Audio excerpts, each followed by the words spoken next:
Welcome to my nightmare. This is going to be a lot more fun for you than it is for me. This is my 1973 Porsche 914. We put a 6-cylinder in it that had been sitting in storage for a very long time. This particular 6-cylinder engine spent some time in the Sunoco 914 6GT that sold for almost $1 million a couple of years ago. 4 years ago, we decided to rush and get this car together so we could take it to Lufkakult in Indianapolis. We pulled this amazing engine out of storage and blindly installed it in the car. Enough said. So we don't have a taillight lens on this. You didn't notice that? It's the first I noticed. I know I got a new lens for this somewhere. Oh, here it is. Nice and shiny. It's almost too shiny. Now I need to get one for the other side. Car ran great at Lufkakult, but when we got back, there was a really nasty engine noise. So we're gonna have to take it apart to figure out what that is. The good news is, if there is any, is that I wanted to twin plug this anyway. I bought this car out of a chicken coop, and from the beginning, the concept was a lightweight but very stiff 914. These cars were known for being flimsy in the middle. I wanted to get rid of that, but I didn't want to have to add a roll cage. So we added a lot of bracing that involved dimple dies, and that's kind of where my obsession with dimple dies started. And I also wanted to add a lot of custom touches that were subtle, but if you know 914s, you can recognize them. The front bumper was originally a 914 6 GT bumper that we modified and smoothed in the front, and also lowered the openings, which now feed twin oil coolers. They came down into a limited edition spoiler that we also modified. The engine lid is reminiscent of the 914 6 GT engine lid, but with dimple dies. The rear bumper was also a 914 6 GT replica bumper that we modified and smoothed out. Lots of 914s have been modified by adding a 911 rear reflector that says Porsche on the back. I didn't want to do that. I instead added the Porsche letters that you normally see on the back of a 911. That's kind of funny too, because the first thing I worked on when I started working for Tony, 11 years ago now, was this car. The very first week, I learned how to wet sand and buff on this car. And this paint is 917 inspired. Some of you may recognize it a little bit. A couple years later, I also hand painted the wheels. I masked and painted them. They were very, very, very, very intricate and took a lot of time. But I think it paid off. So now you know why this car is so cool. Let's get it running.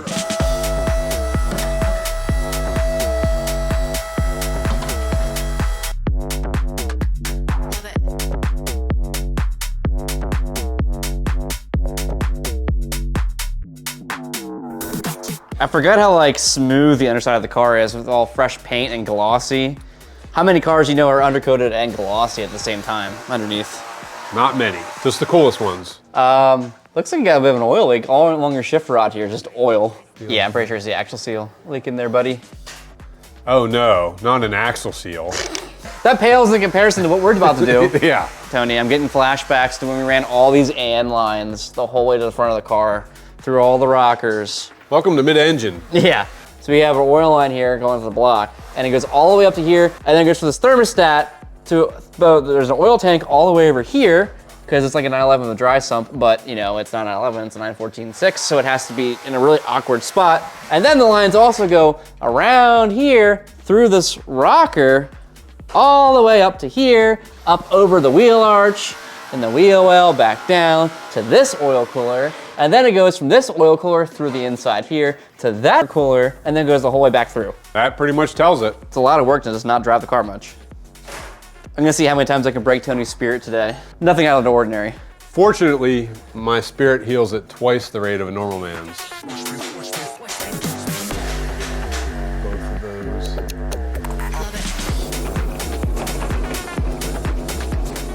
We haven't even drained the oil yet since it started making noise. Nope. This might answer many questions very quickly.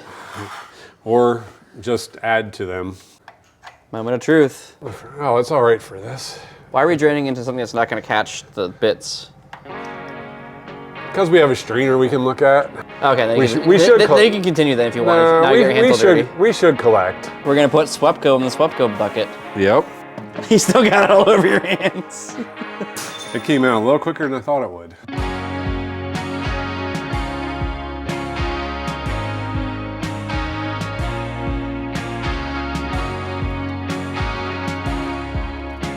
Fun fact, I 3D printed these bushings here from the sway bar end links. And they're still together. They haven't fallen apart yet. That's good. Not that we drove it much, but.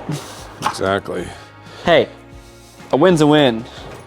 Grumpy McGrumperson over there. So it looks like an AN fitting, but it is not an AN fitting, it is metric. And so my AN wrenches do not fit.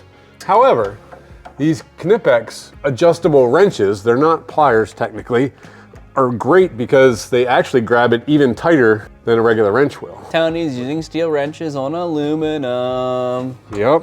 I'm telling the internet. Please do. You know what?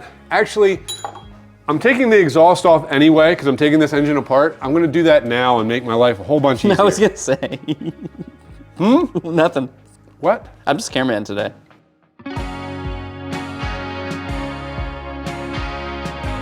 Wait, Tony. Yeah? This engine came out of $1 million car, right? Yeah? So does that mean it's $1 million engine? Yeah? Right? Yeah? That's how that works? Yep, that's it. That's what the title's gonna be. That's what the title's gonna be.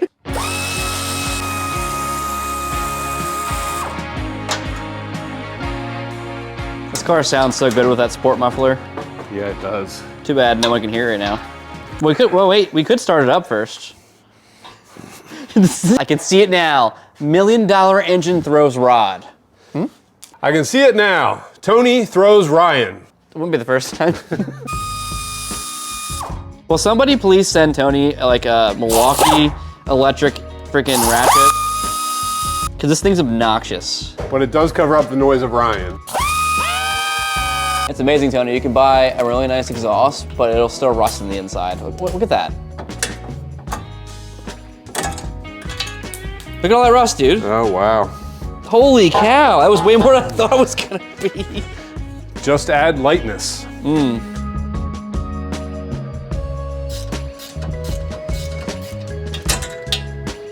Add to my rust pile. There we go.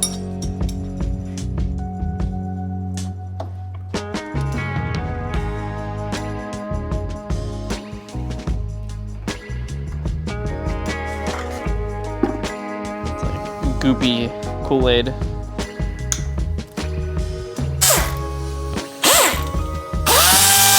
This one isn't even loud.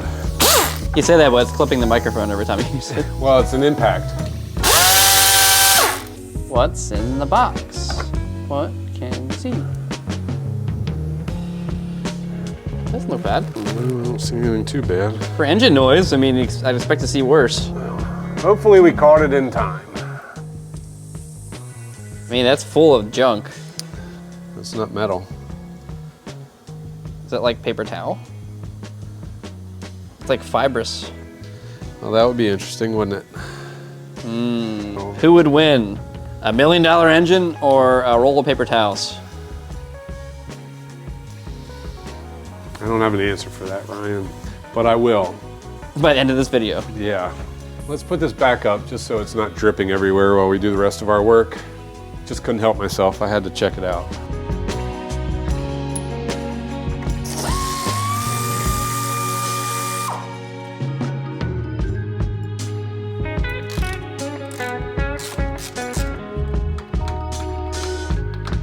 Get the shift rod out.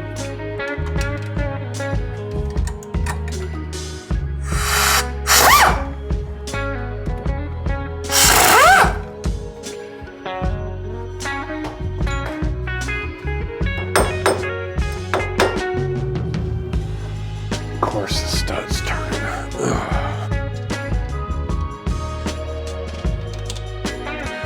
Going down. Okay, this is fun. This multi-pin connector, you have to disconnect each individual pin. So I'm going to take a couple of pictures first so that I know how everything goes. I mean, it's pretty well color-coded, but a picture is always a good idea. They say it's worth 1,000 words. Well, I'll take two then. It's just so green in here. I painted that shroud, and it's a tri-stage. There's like gold underneath the green and stuff. To match the stripe on the side of the car? Yeah. House of color, baby. I can't imagine how expensive that is now. Oh, yeah. Another fun fact of this car, there's the oil filter. All the way down there.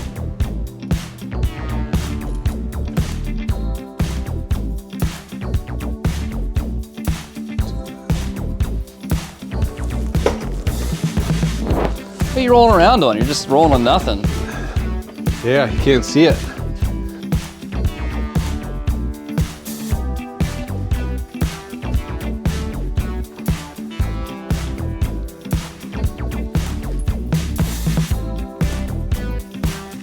This thing is much greener than I remember it being, with the engine tin also being green on the sides.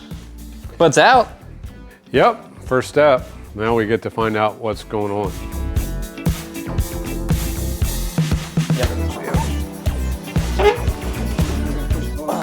Alright, hang on. Whoa! Careful, Amos. Jeez.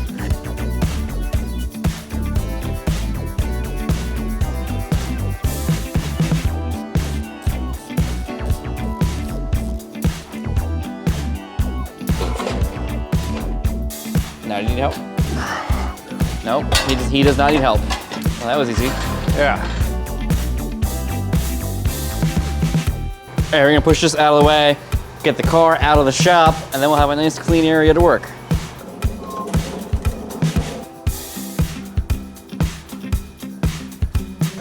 Remember, kids, always hang your axles up.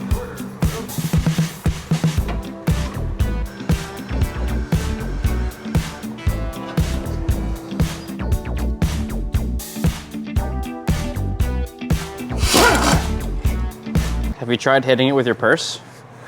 Can I borrow yours? You know, if I had it with me. It's a European carry-all. Did you leave it at your spin class, Ryan? Hey, you can say all you want, but I got a nice 45-minute burn workout this morning, and you did not. That's true. And it was emo themed this time. It was great. Perfect. Oh my goodness. That's fresh. Yeah, look at that. Not too burnt for how often Tony stalled it in Indianapolis. I didn't install it once in Indianapolis. Yes, you did. I did not. Fun fact, actually, the shifter in the 914, which is not currently in the building now, so I can't show you, but it's from a 911, so the pattern is the opposite of what it should be. So like first gear is all the way to the right and forward, but it is a really rare shifter. Yeah, it is, a Hargett shifter. That was a 915 shifter, and I thought that all I had to do was switch a couple of things and then it would work exactly like a 901, but it doesn't. It's just a method of theft control. Yeah, well, not anymore, now that we've told the internet how it works. And also, more importantly, we've already considered how we're going to modify it to make it work, and I think we're gonna do that. We're gonna re-engineer it. I think right now it's gonna be really hard to drive away, so we're all right. Yeah, the engine's currently not in the vehicle. This is our drawer of nuts and bolts and sleeves for mounting 911 and 914 engines to stands. And Tony is currently trying to figure out which ones he needs to use to mount this one on the stand. It's going okay. Yeah, it's going all right. He only lost his mind at least twice. That's a pretty good day. That's a double negative though. That means you have your mind again. It's a little wet on the bottom there, see that? Yeah, I see that. I was just about to congratulate you on having an air-cooled engine without a rear main CO leak, but I take it back. It's leaking, buddy. Not a lot. That's not a leak. Every Porsche owner ever. Oh, guess what, Tony? What? We have more monsters showing up today. Oh, nice. My stash is gonna be replenished. I'm down to like 2 monsters.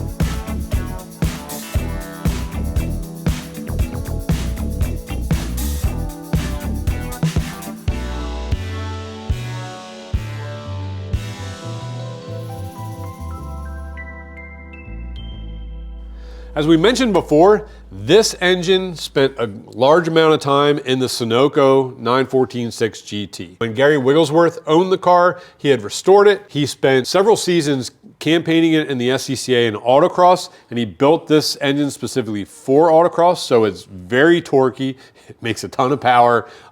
He didn't want to wear out the original GT engine in his autocross campaign, and he won several national titles using this engine in that car. To give you like an example of like the value of the engine that was in that 914-6 GT car, we found an engine block blank, so like a Porsche factory extra, was number 906-200. We sold that, just the bare engine case, not even like machined and cleaned up, like a bare blank engine case for over 30 grand. And a full 906 engine is a 6-figure engine. Exactly, but just the engine case. I mean, $1 million engine.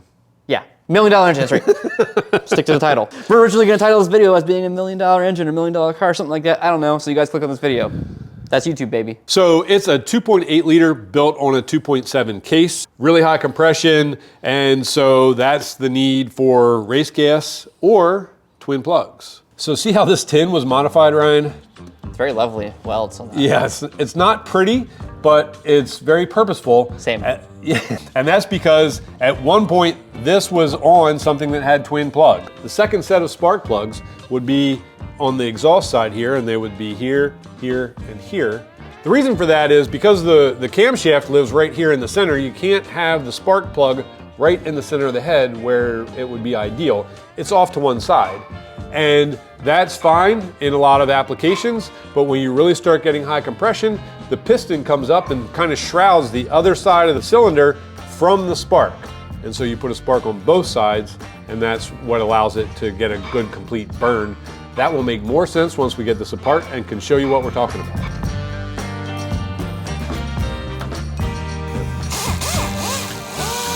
Tony's got real wipers in this thing. It's kind of fun too because you got your carburetors linked across from each other, there's linkage, and they're very fun to balance. They're very, very fun to balance, aren't they, Tony? Especially with like keeping them from hitting the bottom of the tray here for the air filter. The bigger thing there is just making sure that the geometry is equal, because you can have them where they're balanced at one point, but if you don't have the geometry equal, then what'll happen is it's balanced, say, just off idle, but then you get halfway through the throttle and one's open more than the other, and then it feels like you have a misfire. Yep, I've spent many hours balancing carburetors here. I could have done it in 5 minutes, but it took him many hours. It's probably true. Old guys and carburetors. Yep. Can't keep them apart. Listen, if he's got readers built into his safety glasses, you know that he knows carburetors. Well, it's kind of funny. I mean, by the time that I got into this, carburetors were mostly extinct at that point, but that's true. They could. Ah, the paint, Tony, the paint. Sorry. I say all that, but we got to repaint stuff anyway. Yeah. In our rush job, we ended up getting some wrinkling here a long time ago. Yep. It was nice because it was hidden underneath the distributor. You couldn't see it, but now it's in 4K. The problem is, I don't know if we have any more of this candy paint. And now it costs like $1 bajillion to get paint imported, so. That's the problem. And we'd have to go with a different color. It's amazing how much smaller this engine gets when you take the accessories off the car. And this is a carbureted engine too, so it looks even less dramatic. Yeah. Paint might have been a little fresh when it got put together. Yeah, we were putting it together the day before we left. What you got there, Tony? What you got there? My electric ratchet, so Ryan can stop crying about the air leak. It's obnoxious. Yeah, it is. If you're gonna have an air ratchet, at least maintain it so it doesn't leak air.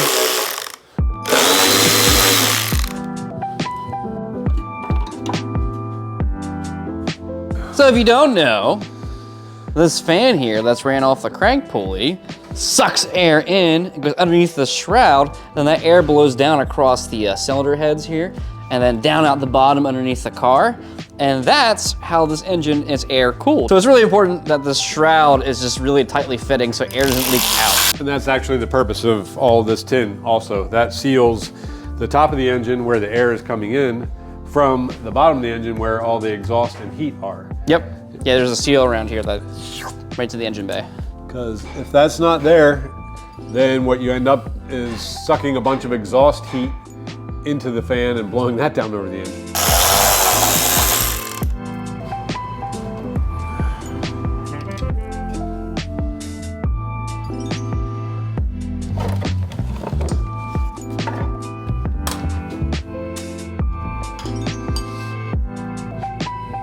Yeah, but the wear is very even. It doesn't need an alignment. No, they don't make these anymore. That's the problem. I went to get new ones and they don't make them anymore. Now I gotta come up with some new shoes that I like. It's like the Taco Bell menu changing every week. Yeah, exactly like that. Tony, why is your ground strap here red? It's probably something you did when we were in a hurry. No, I didn't do any wiring. You know better than to let me do wiring. That's true. Whatever it was related to doing it in a hurry, I'm sure. Do we ever do anything not in a hurry?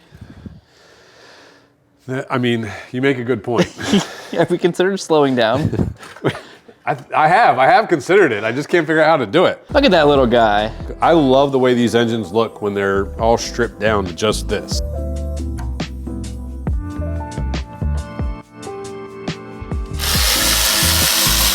Pop off the old cam covers here, see what we can find.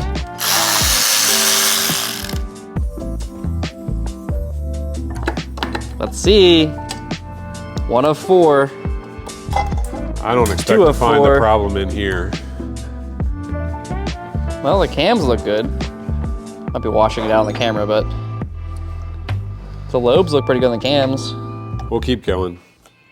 No, I thought we were gonna stop here. I mean, we can. There's a little bit of paper towel right here. I don't know if you can see it. On the sprayer? Yeah, on that sprayer. Yeah. We're calling it paper towel anyway, because that's what we think it is, but. Oh boy. And you know what? Is it covering a hole? It's coming out of a hole. Oh no! Wait, move your finger. That's a sprayer that sprays oil on top of the rocker there, on the camshaft, and it is full of paper towel. This one is too. Oh no! Oh, maybe we did already find our problem. Yeah, maybe we did. The plus side is I'm not sure if that was the noise. There's a bolt you can pull out here to flush it out, and also we can just pull the whole rail out the end. Yep. And pull the plug out. So not all is lost. And as you can see, the cams are okay from what we can see anyway so far. So we might have intervened early enough. So this is the top end of the oil circuit, which means that the lower part of the oil circuit might be worse. If that made it that far, then who knows what's in the bottom. On to the other side. Hey, did you see these valve covers are all carved up? They are carved up. Why is that? These are turbo valve covers. All these ribs are there to keep the valve covers from warping. The 914-6 did not have this style valve cover, and if you want to put it on, you need to do that to clear the suspension. Oh, the suspension. That's funny.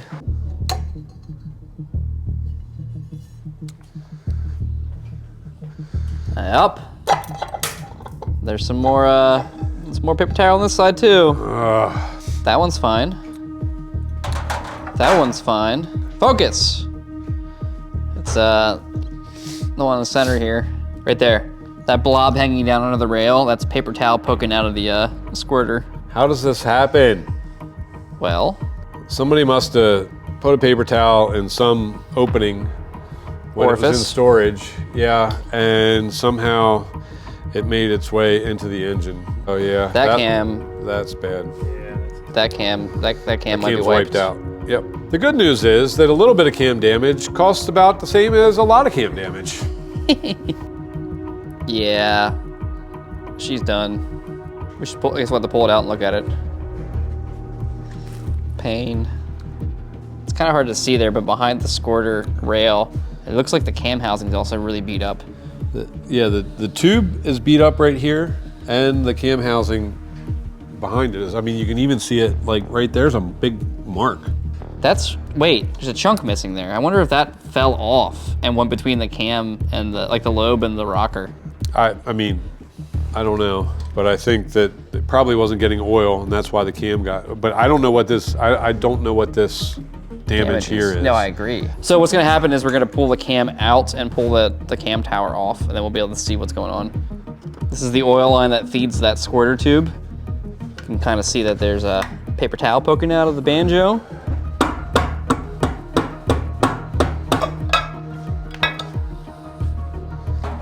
I don't see any paper towel. Look at that. Kept it all in the tray this time. Oh my. What is it, Tony? I can't see what you're seeing. Well, I think we found our culprit. Yeah, distributor hole, then ride the chain the whole way around. Ride the lightning to here. Don't know. And then what I do know? My soul's broken? No, just we know this happens. Now we just got to fix it. How it happened, I don't know. A 2-penny paper towel takes out a $1 million engine. Yeah. I mean, the plus side is, Tony, you didn't do this. No. I didn't do this. That's also a plus side. That's actually a big plus side. I didn't make this mistake, and neither did Tony. I don't know who did it. It's weird. This part of the paper towel feels like ancient. Yeah. Like it's not soft. It feels like soaked in fiberglass resin or something. I mean, I don't think it is, but... So the running idea we have that happened is The distributor goes in this hole right here. And the engine had been sitting for a very long time on the shelf, which means somebody would have plugged that hole, typically with a paper towel or a rag. We think maybe happened was that got pushed in too far, and the chain is directly behind there, which then would eat it up and take it to that side. What could have happened is it got pushed in really far, somebody went, oh, this hole's not plugged, and they put another paper towel on top of that. So when we pulled the paper towel out and we got out of storage, the other one was left down inside and we didn't see it. Really hard to see, but yeah, this chain is directly in line with that hole. Depending on what was disassembled when it was taken out of the car or pulled to use in some other car. Yeah, it's really hard to say because too many things have happened since. So what's left is just to take the rest apart and see what damage it did, essentially. Because I think we found the culprit. Yeah.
So this is what it looks like inside the cylinder head of one of these cars. And what you can see is spark plug is all the way over on this side. So when you twin plug it, you add another one to this side.